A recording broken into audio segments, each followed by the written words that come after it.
pleasure to introduce the American Deputy Secretary of State.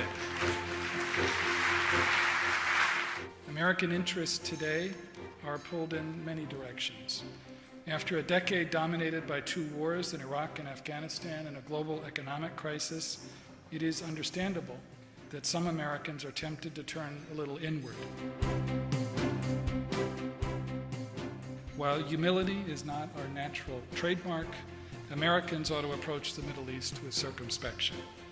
The Middle East is a place where pessimists seldom lack for either company or validation, where skeptics hardly ever seem wrong.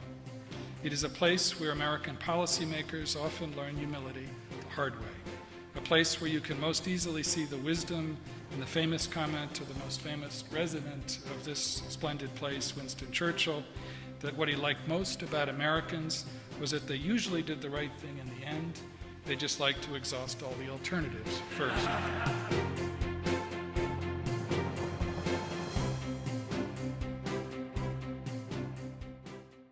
As daunting as our common challenges across the Middle East will continue to be, as formidable as the task of negotiating an historic trade and investment pact will be, I remain convinced that much is possible in the years ahead in the transatlantic relationship. There is still no stronger foundation for the world that Europeans and Americans both want to see than the partnership of interests and values that binds together 1 billion people across the Atlantic. So you can count me an optimist about the future of our relationship.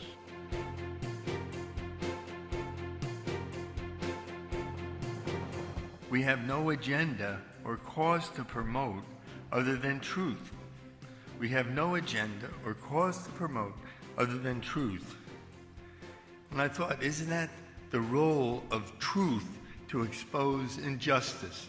If you think about truth and what it means to all of us and around the world and in our societies, but isn't one of the most central roles of truth to expose injustice? So thanks again for coming. I hope we see you again next year.